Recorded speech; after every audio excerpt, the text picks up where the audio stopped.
ఇంకొకటి కూడా మళ్లీ అపీల్ చేస్తున్నా. ఈరోజు చాలా మంది ముందుకు వచ్చారు. ఆ పేర్లు కూడా ఎప్పటికప్పుడు రిలీజ్ చేస్తున్నాం. కొంతమంది 1 crore అని 50 లక్షలని 10 లక్షలు 20 లక్షలు ఇస్తున్నారు. ఈ సీఎం రిలీఫ్ కింద ప్రత్యేకంగా విజయవాడలో వచ్చినటువంటి వరదలపైన ఈ నగరంలో జరిగినటువంటి డ్యామేజ్ పైన అందరినీ సహకరించమని కోరాం.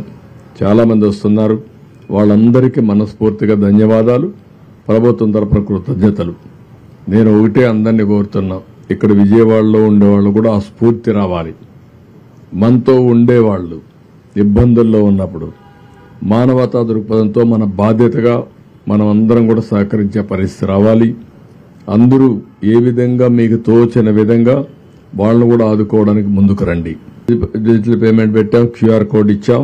అవన్నీ కూడా వర్కౌట్ చేసి ఎప్పటికప్పుడు మీడియాకి ఇస్తున్నాం, పేపర్లో ఇస్తున్నాం, ఎలక్ట్రానిక్ మీడియాకి ఇస్తాం.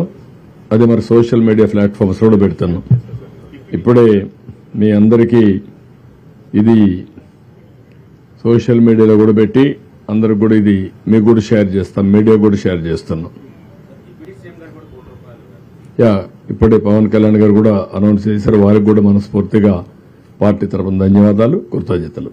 మరి ఇండ్లలో కూడా నీళ్లన్నీ వచ్చి స్కూటర్లు కానీ మోటార్ బైక్లు కానీ లేకపోతే కార్లు కానీ ఇవన్నీ ఉంటే దెబ్బతింటే అవన్నీ క్లీన్ చేసే బాధ్యత కూడా ఫైర్ సర్వీస్కి అప్పచెప్తున్నాం. ఎక్కడికక్కడ అవి కూడా క్లీన్ చేసి మళ్ళా రిపేర్ గవర్నమెంట్ పంపించే విధంగా. ఇంకో పక్కన రేపో ఎల్లుండో బ్యాంకర్స్తో ఇన్సూరెన్స్ కంపెనీస్తో కూడా ఒక మీటింగ్ పెట్టుకుంటాం. ఏవైతే మోటార్ వెహికల్స్ ఉన్నాయో లేకుంటే ఈ ఆటోలు కానీ కార్లు కానీ ఉన్నాయో వాళ్ళకందరికీ ఇన్సూరెన్స్ ఇప్పించాల్సిన అవసరం ఉంది. ఆ ఇన్సూరెన్స్ ఇప్పించడానికి ఏమేం చేయాలో చేసి ఒక 15 days లోపల అవసరమైతే సర్టిఫికెట్స్ అన్ని కూడా ఇప్పించి ఏ విధంగా క్లెయిమ్స్ అన్ని సెటిల్ చేయాలో చేస్తాం.